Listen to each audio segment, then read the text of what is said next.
Proč je Mongralova kariéra asi u konce? To se dozvíte v dnešním videu. Jdeme se podívat na tohle americké video, kde zjistíme momentální situaci ohledně Mongrala, protože to není tak pozitivní, jak se může zdát. Hráli se play-ins v FNCS a některé týmy se tam nedostal. No a jak to říct, Mongral nebyl moc výjimka, ale to není jediný velký tým, který se tam nedostal a byl tam o mnohem větší jména, které vás možná překvapí. Například minulý výherce FNCS, který teď mají dost velký problém se dostat na play-ins, jo? Pojďme se to pustit. Doufám, že rozumíte anglicky, tady to trošku budete potřebovat. Queasy didn't make it, neither did Moustache. I'll go over all the big duos that didn't qualify, as well as all the teams that did make it. Let's get straight in. So Mongrel hasn't made FNCS heats, and honestly, it's not entirely his fault. Getting dropped just 2 days out from the competition starting by Turtle was absolutely brutal. It's very hard to account for that, and it definitely put him in a really precarious Turtle ho dropnul 2 dny před FNCS situation because there weren't a lot of duo options available. Jenom na objasnění těchto věcí, Mongrala jsem nedropnul schválně před FNCS, ale myslím si, že ten nejlepší věc, jak pro mě, tak pro něj. Especially since Mongrel was looking for someone who could IGL him. However, he definitely did fall on his feet because he picked up ale to Ping. duo, co získal, Now Ping is someone who played at the last global with Wox and Malbuka, came second in an FNCS last year. To je hráč úplně o, jakoby Ping je reálně hráč úplně o jinou třídu navíc než Mongral, jo. Ping top 10 třeba.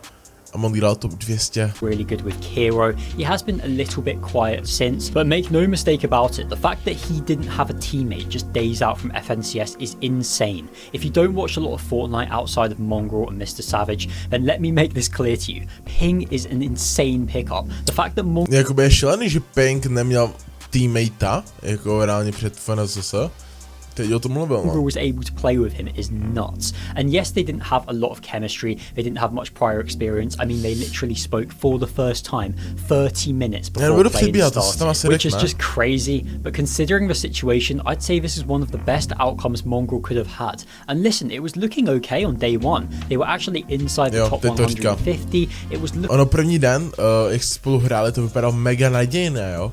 Protože oni by se kvalifikovali, kdyby se hráli na první den, byl top 130, no ale ten druhý den, jak to říct, moc se jim nedařilo asi, moc ta chemie mezi nimi nebyla, to zjistíme. Like they were on track to qualify, and then on day 2, it just all fell apart. They only managed 194 points in 11 games. They weren't making end games, they were just struggling a lot, and it is a real shame that we won't be seeing Mongrel in heats. Perhaps if they were coached with a different strategy, if they had a more consistent drop spot, then it could have been different. But listen, with so little experience playing together, the fact that they got so close is pretty impressive. Definitely an unfortunate situation for Mongrel having built. Ale já si myslím, že jakoby pro Pinga to je velká ztráta, jo, že to zrovna zapne s Mongralem. Já si myslím, že by to mohl zapnout i s nějakým no-namem a možná by dopadlo lépe. Ne, to zase ne, ale jakoby Mongral není nejlepší teammate na tohle. Ale je hustý, že se mám kvalifikovali, jakoby. To by byl cool. A lot of experience with Turtle over the past month or two, and then that all going to waste just days before FNCS. It's a tough one. Now, it's important to note that this isn't the end of the road entirely. We do still have the last chance qualifiers where 5 more duos can qualify, so Mongrel's journey isn't completely over yet, but it has to be. No, teď říká pro lidi, co neumí anglicky, že to ještě není ztracené, protože budou ještě. Not looking great. Whether he's going to continue playing with Ping, I'm not 100% sure. To be completely honest, I do think to prostě FNCS, že jeden tým se tam dostane ještě. Ping is just a level above Mongrel right now, and if he can find a slightly better teammate in the meantime, he probably will. So we'll have to see whether Mongrel chooses a different teammate. Maybe he goes back to play with Mixon, as he didn't qualify with Comeback. That all remains to be seen. So I'm literally editing the video right now, and we have official confirmation that Mongrel will be playing with Pridage. Now this could be a really interesting duo. I'm literally going to speak about Pridage in a minute because he also didn't qualify, but he is someone who is an IGL well, who can lead, and that gives Mongrel a little bit more freedom to simply frag out, to follow instructions. I think this could be a really promising dynamic. Let's see how they get on in the next few weeks before LCQ. Yes, Queasy and Haris were another big team that failed to make heats, and I kind of saw this coming. Yes, Queasy is the global champion, but the last few months have been very tough for him. He's been bouncing between duos, not really placing that high. His best divisional cup placement in Chapter 7 was a 37th place. He hasn't made a single... Jako Queasymu se poslední dobou vůbec nedaří, ale nevím, čím to je upřímně, protože Queasy samostatně je fakt mega dobrý hráč, mega dobré jakoby IGL-ko, jeden z nejlepších, a byly doby, kdy se reálně za něj lidi poprali doslova.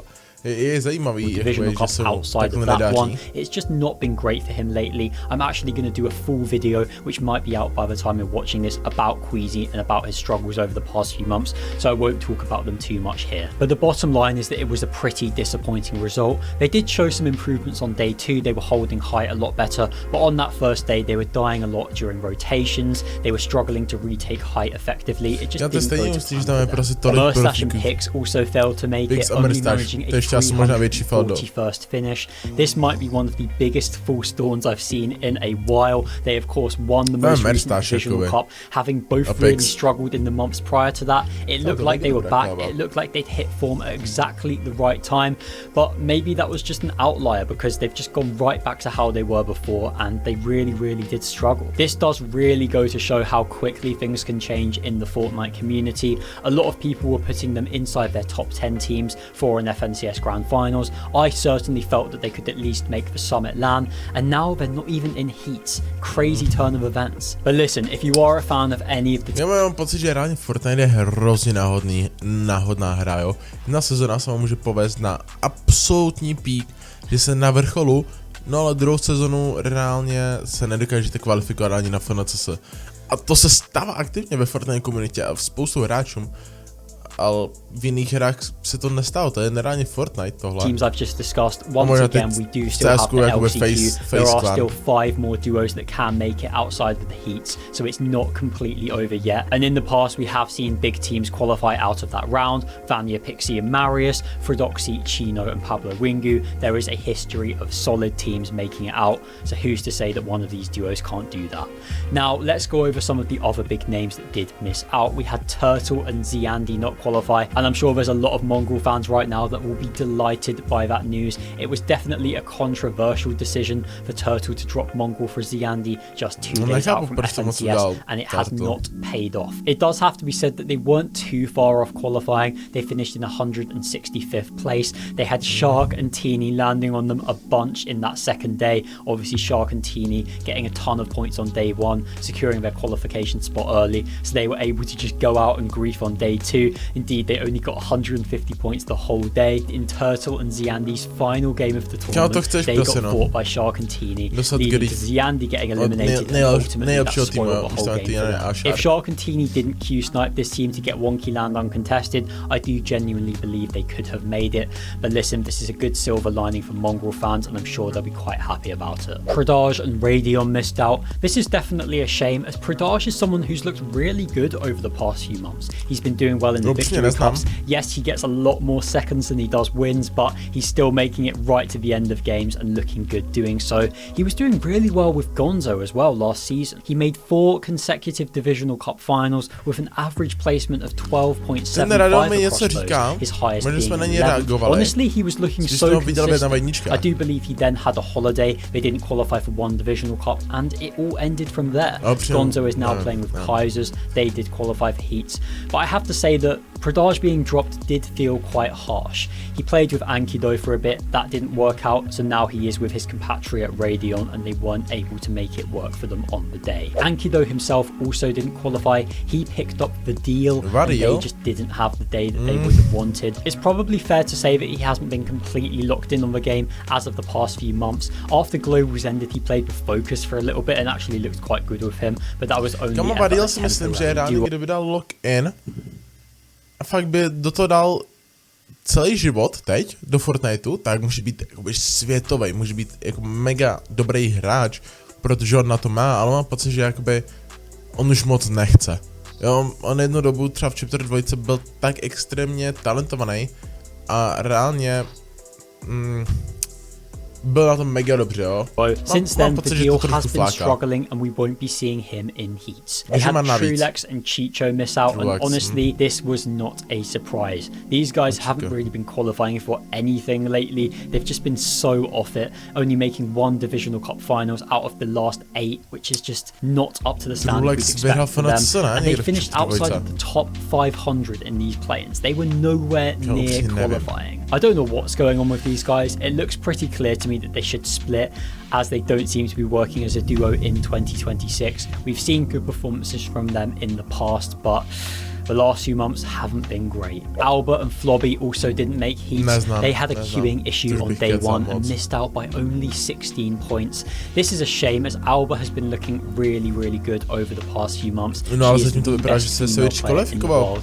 By a mile, and I really felt like this could be the season she could make a grand finals and put herself on the map. So it's a shame that a situation out of her control has stopped her from qualifying, because had they not had that queuing issue, I'm sure they would have been able to get the extra points they needed. Before I discuss the top 10 teams and have a first look at the maps for heats, here's a list of all the big duos that did not make it. As you can see, there are... No, jakoby Kiko se vůbec nedivím, ten to nehraje. Kdo tu je? Někoho znám jakože aktivně. Domler? Ten hrál s Hutem, ne?